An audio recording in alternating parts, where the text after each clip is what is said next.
Portrait of a Bush League Fuhrer, a sparse little man who feeds off his self-delusions and finds himself perpetually hungry for want of greatness in his diet.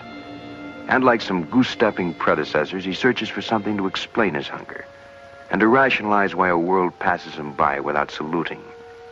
The something he looks for and finds is in a sewer. In his own twisted and distorted lexicon, he calls it faith, strength, truth. But in just a moment, we'll ply his trade on another kind of corner, a strange intersection in a shadowland called the Twilight Zone. I had warp 1, Mr. Sulu. Accelerating to warp 1, sir. 4.7. 0.8.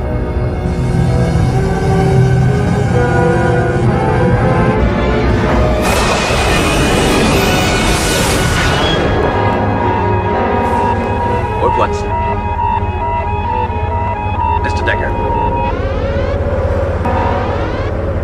Wormhole. Get us back on impulse power. Full reverse.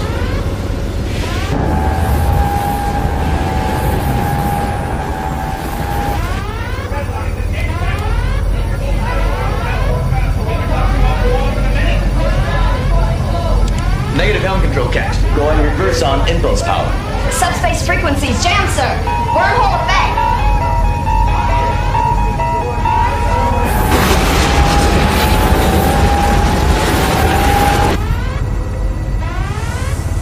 Negative control. Inertial lag will continue 22.5 seconds before forward velocity slows to sublight speed. Unidentified small object has been pulled into the wormhole with us, Captain, directly ahead. Portals are full. Flood object on viewer.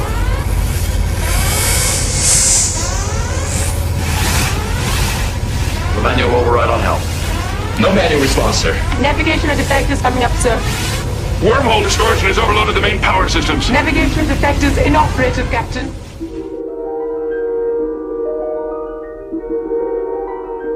There is a fifth dimension, beyond that which is known to man.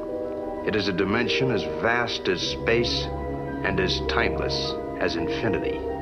It is the middle ground between light and shadow, between science and superstition, and it lies between the pit of man's fears and the summit of his knowledge. This is the dimension of imagination. It is an area which we call the Twilight Zone.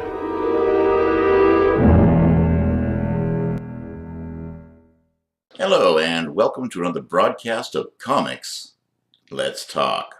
This week we're going to look at the history of Star Trek and the Twilight Zone in the world of comic books. Clearly, the longest-running comic book franchise has been Star Trek, from Gold Key up until IDW Comics. Hi, my name is Kevin Given. I have a column on the website Comics for Sinners. It's called Given to Me. In this column, we generally look at my franchise of Carl Vincent Vampire Hunter.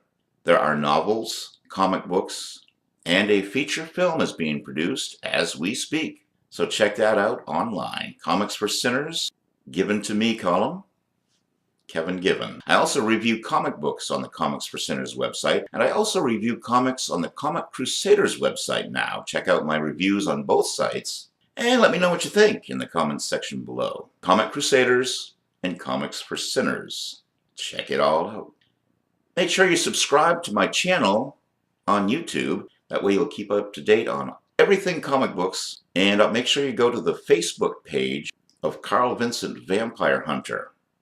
Click like on the Carl Vincent Vampire Hunter page if you like what you see and are curious about Carl Vincent Vampire Hunter. The current Carl Vincent Vampire Hunter comic book is Dracula Rising.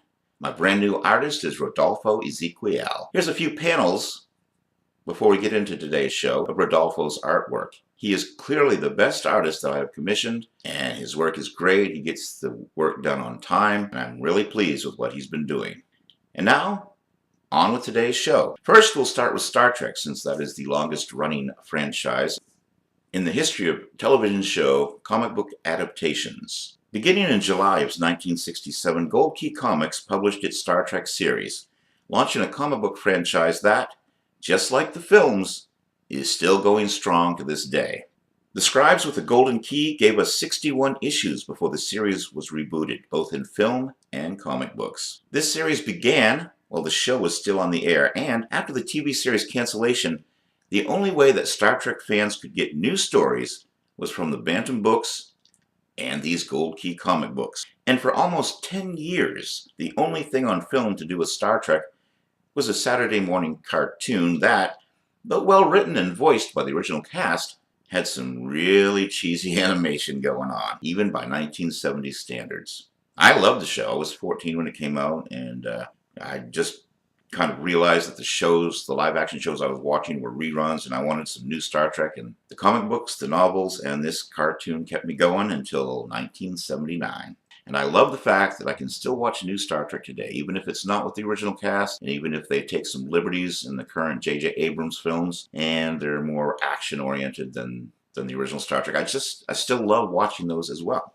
At first, the Gold Key comics were written and drawn by people who hadn't even seen the series. The main artist for this run was Alberto Giolati, who had never seen the show at all, and it shows in his depictions. First, the interior of the Enterprise had a decidedly different look to it, and the characters behaved strangely sometimes, not like the TV series counterparts. For example, Spock sometimes clunks a guy over the head with a phaser, as opposed to using his Vulcan nerve pinch. And he can be seen laughing at a miniaturized Scotty in one issue. Plus, the Enterprise can be seen inside a planet's atmosphere, which shouldn't be possible, at least not until the J.J. Abrams reboot. In the original series, the Enterprise was not able to go into the atmosphere of a planet. Plus, they had fire coming out of the warp engines. Oh, the tangled webs we weave. Well, anyway, let's look at the comics now. Issue 1 brings us the first and only appearance of human Janice Rand. Up until issue 11, Scotty is drawn as a young man with blonde hair. Did someone forget to give the artist a picture of our actor James Doohan in costume?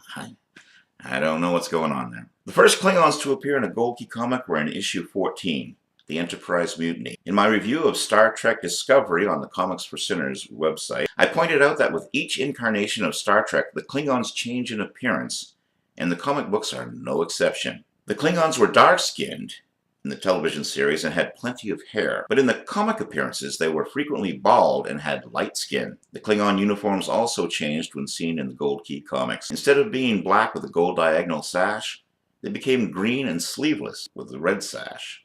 Now by issue 17, the characters were wearing the correct uniform colors. Before this, everyone was either in lime green or blue.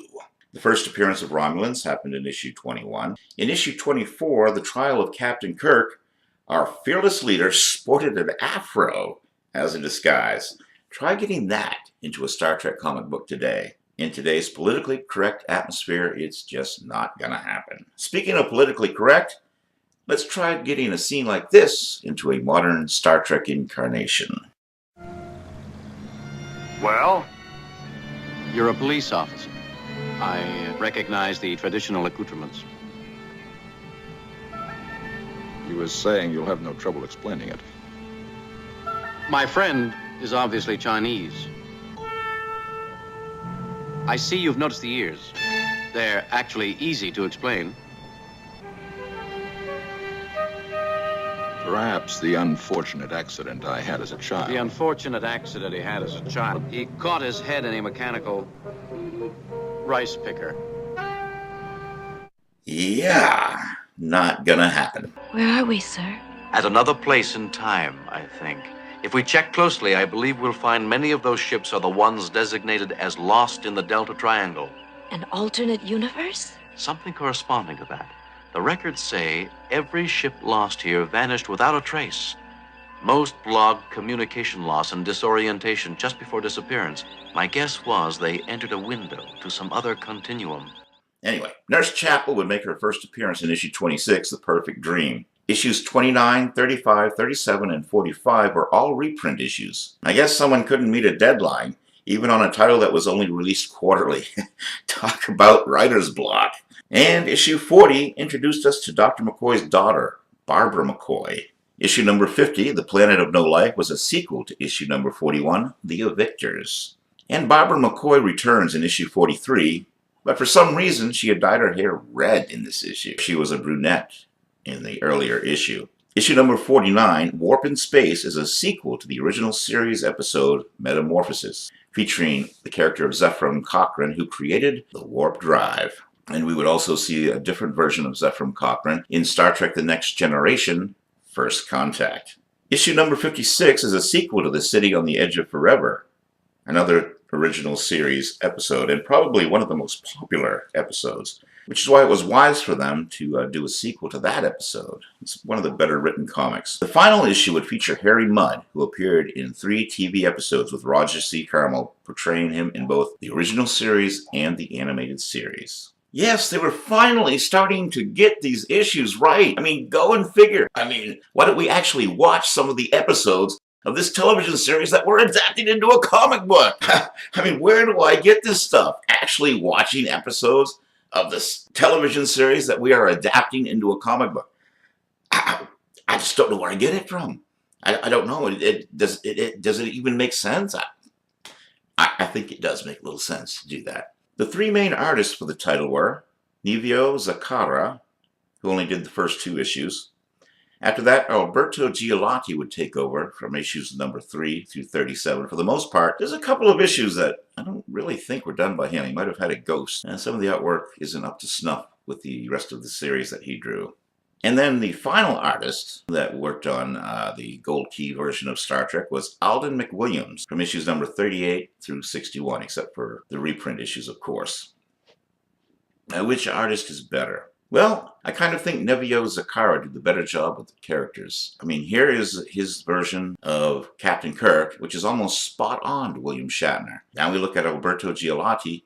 His Captain Kirk resembles Shatner, but not quite as well. Then Alden McWilliams. His Kirk also resembles Shatner, but overall I think Alberto is the better artist. Nevio Zaccara, his inks looked incomplete, whereas Alden McWilliams' inks looked kind of muddied. I don't know what it is, but a lot of pencil artists can ink their own works. In fact, when Jack Kirby went to DC, I'm one of the ones that really didn't follow him. I know, sacrilege. But I didn't like Jack Kirby inking his own pencils. His lines were thick to begin with when he did pencils. And when Joe Sinnott inked Jack Kirby, they put out some masterpieces together, especially all of those Fantastic Four issues, up to about issue 100. Kirby and Sinnott were a great team. Kirby inking his own work, the lines were just too thick for me. I couldn't get into his DC stuff. I get into it now because of the stories, but back then I could not get into it. So I think Alberto Giolotti overall is the best artist that worked on the Gold Key Star Trek series because his inks really complemented his pencils. He was a good penciler and a good inker, which for some reason is hard to find in the world of comic books. A lot of pencilers, like I said, can't ink their own works. So for my money, even though his Kirk wasn't spot on to Shatner and Spock's ears were sometimes way too big, and he drew every single wrinkle that happened in the uniforms, I still think Giolotti is the best of the Gold Key Star Trek artists. Also, some writers of note on this title. Issues 1 through 8 and 1746 are credited as unknown. That's thanks to Gold Key's habit of not listing their credits, though they would start doing so by issue number 47. But they didn't list their credits, and now we don't know who wrote those comics. Len Wein is credited with issues numbers 9 through 16, so he possibly wrote some of those unknown issues too. Wein, of course, would go on to create New X-Men, Wolverine, and Swamp Thing for Marvel and DC Comics. Another problem with Gold Key Star Trek is that they do not number the issues on the cover. You had to guess. And you had to go in and read the little fine print underneath the splash page to know what number issue you were getting back then. It's kind of annoying. And I wish they could have numbered their issues the way other comic book companies did. Arnold Drake wrote a few issues, and Arnold would go on to co-create the DC Comics characters Deadman and the Doom Patrol, and the Marvel Comics characters, the Guardians of the Galaxy. And of course, they're really big today at the movie theater. And then George Cashton, who predominantly worked for DC, also gave us some of the better Gold Key Star Trek stories. So, great talent helped craft these early comic books, and by the time Alden McWilliams took over the artistic chores, we actually had creators that had seen the show and were getting it right.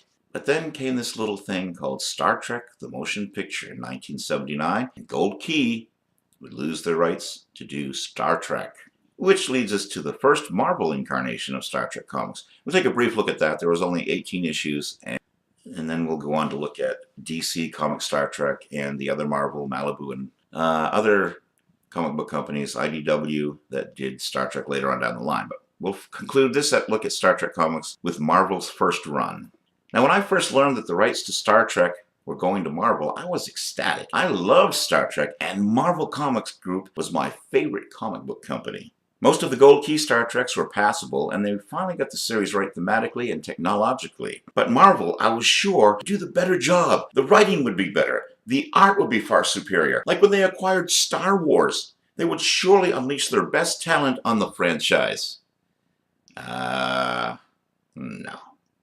Sadly, that wouldn't happen. The art was handled mostly by Dave Cockrum and Klaus Janson early on. And they are both good artists, but for some reason, they kept these issues looking dark and muddy, which actually was a lot like the motion picture, so I guess. Okay, I guess it's probably what they were going for. I don't know. Then after several issues, the title was handed to different artists and writers each month, who kept the flow uneven at best. In addition to ghosts, ghouls, gnomes, and goblins, the Enterprise would also face the Loch Ness Monster. You heard right. Nessie, the Loch Ness Monster in outer space. Yeah, that has to be seen to be believed. Gold Key's comics started silly and got serious, and so did Marvel's. After issue 11, we got a few gems for issues, including the one that featured McCoy's daughter. So the first 18 issues of Marvel's Star Trek comic were decidedly kind of weak, to say the most. That's the best we could say. Gold Key started really silly. They were fun to read, like watching Plan 9 from Outer Space or Tommy Wiseau's The Room. They're fun.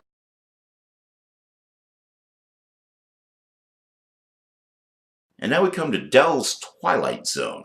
The first issue of the Twilight Zone, produced by Dell Comics, appeared in May 1961. The first two issues were part of Dell's second four-color comic series, first in 1961 and then again in 1962. The Dell series, however, would only run for another 2 issues before Western Publishing decided that they wanted to develop and publish some of their shared comics titles on their own under their new Gold Key imprint. And this included the Twilight Zone. The first issue of the new series appeared in November of 1962 with the Gold Key logo on the cover and a number 1 in the issue's indicia, demonstrating clearly that this was a new start for the series.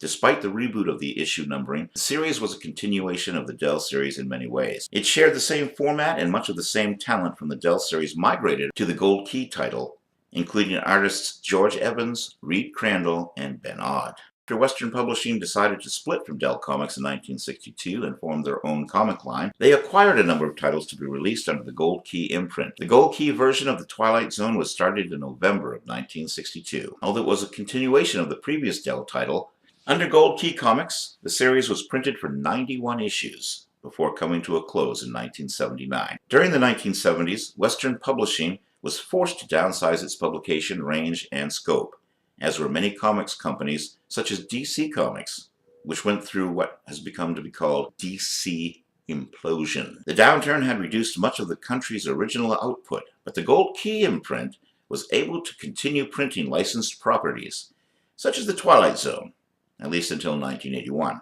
although often with limited output or reprinting previously published stories. With the Gold Key imprint being discontinued, Western relied mostly on their Whitman Publishing imprint, which produced other hobby-based material and coloring books and distributed comic books for other companies.